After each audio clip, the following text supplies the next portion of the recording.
కొండమల్లేపల్లి మండల కేంద్రంలో private school నిర్వహిస్తున్న మహిళ దారుణ హత్యకు గురైంది. ఆమె ఇంట్లో ఒంటరిగా ఉండటం చూసి దుండగులు హత్య చేశారు. కొండమల్లేపల్లి సీఐతో పాటు ఇద్దరు ఎస్ఐలు నివాసం ఉండే సమీప ప్రాంతంలోనే హత్య జరగటం కలకలం రేపింది. కల్లు రూపారెడ్డి కొన్ని సంవత్సరాలుగా కొండమల్లేపల్లిలో నాగార్జున గ్రామర్ స్కూల్ నిర్వహిస్తూ ప్రిన్సిపల్ గా కూడా వ్యవహరిస్తున్నారు. ఆమె భర్త రాజేందర్ రెడ్డి రియల్ ఎస్టేట్ వ్యాపారం చేస్తూ ఉంటారు. వారు మండల కేంద్రంలోని బేబీ కాలనీలో నివాసం ఉంటున్నారు. రూపారెడ్డికి ఆమె భర్త రాజేందర్ రెడ్డి ఎన్నిసార్లు ఫోన్ చేసినప్పటికీ లిఫ్ట్ చేయకపోవడంతో కొండమల్లేపల్లిలోని తమ ఇంటిపైన అద్దెకుంటున్న వారికి ఫోన్ చేసి చూడాల్సిందిగా కోరాడు.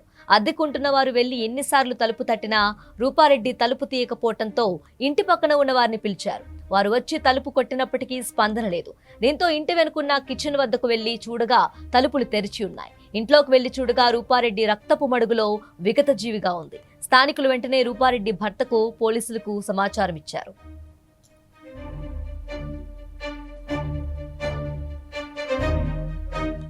డీఎస్పీ శ్రీనివాసరావు, కొండమల్లేపల్లి సీఐ నవీన్ కుమార్ ఘటనా స్థలానికి చేరుకొని పరిశీలించారు. క్లూస్ టీంతో పాటు డాగ్ స్క్వాడ్ హత్య జరిగిన ప్రదేశంలో ఆధారాలు పరిశీలించారు. హత్యకు స్పష్టమైన కారణాలు ఇప్పటివరకు లభ్యం కాకపోవడంతో అన్ని కోణాల్లో దర్యాప్తు జరుపుతున్నట్లు దేవరకొండ డీఎస్పీ శ్రీనివాసరావు తెలిపారు.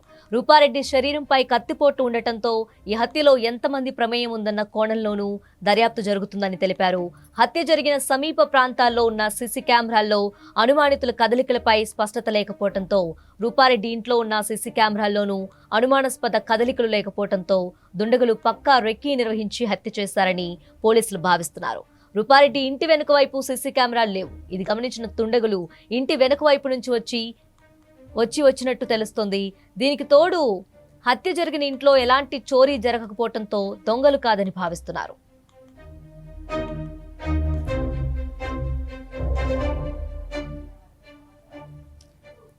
ఇక ఇదే అంశానికి సంబంధించి మరింత ఇన్ఫర్మేషన్ మా ప్రతినిధి నల్గొండ శంకర్ అందిస్తారు. శంకర్, చెప్పండి.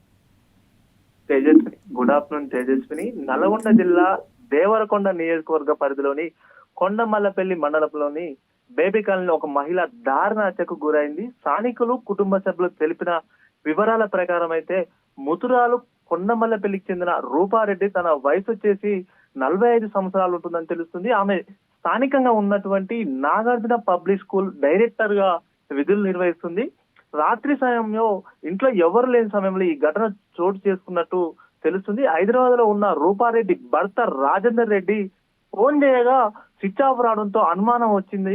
వెంటనే తన ఇంట్లో ఉంటున్న వారిపై మాట్లాడగా ఈ విషయం బయటకు వచ్చిందనేది సమాచారం తెలుస్తుంది.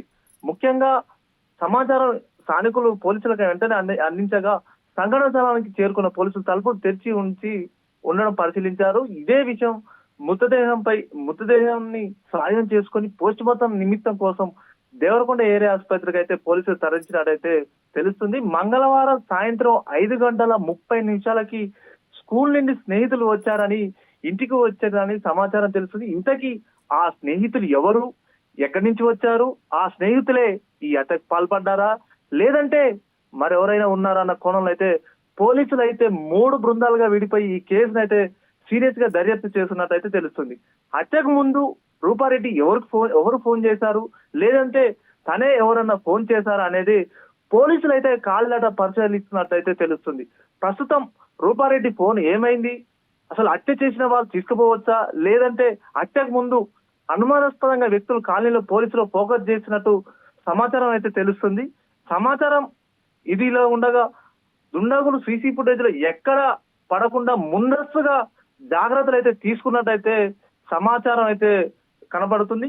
రూపారెడ్డి అశోక్ అసలు ఆ హత్యకు గురైన ఇంటి వెనక భాగంలో దట్టమైన కంప చెట్లు ఉండడంతో వెనక నుంచే ఉండే అవకాశాలు ఉన్నాయని ఈ సీసీ ఫుటేజ్ లో ఎక్కడ అనుమానాస్పదం కనపడంతో వెనక నుంచి వచ్చే అవకాశాలు ఎక్కువ ఉన్నాయనైతే తెలుస్తుంది. రూపారెడ్డికి హత్య జరిగిన ప్రదేశంలో ఎలాంటి దొంగతనం కూడా జరగలేదన్నట్టు ఇన్ఫర్మేషన్ ఉంది. సో అసలు ఏంటి దీని వెనకాల ఉన్నది ఏంటి?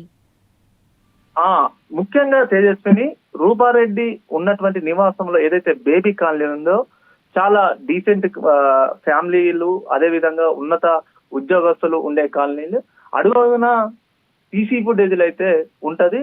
ముఖ్యంగా అక్కడ ఎవరైతే సర్కిల్ ఇన్స్పెక్టర్లు, సబ్ ఇన్స్పెక్టర్లు, ఉన్నతటువంటి పదవుల్లో ఉన్నటువంటి ఉద్యోగాలు చేసేటువంటి ఆ బేబీ కాలనీలో చాలా డిగ్నిఫై ఉన్న వ్యక్తులే ఉంటున్నారని తెలుస్తుంది. అడుగడుగున సీసీ ఫుటేజ్ ఉన్నప్పటికీ గిట ఇక్కడ ఎటువంటి అనుమానాస్పద స్థితిలో ఎవరు సీసీ ఫుటేజ్ లో కనబడకుండా రిక్కి నిర్వహించి మరి ముందస్తుగా తన భర్త హైదరాబాద్ పోయి తెలిసి మరి ఈ రిక్కి నిర్వహించి మరి లేని సమయంలో దుండగులు తన వెనుక భాగంలో దట్టమైన కంప చెట్ల నుంచి వెనుక నుంచి వచ్చే అవకాశాలు ఉన్నాయనేది ఒక భాగం అయితే తెలుస్తుంది తేజస్విని.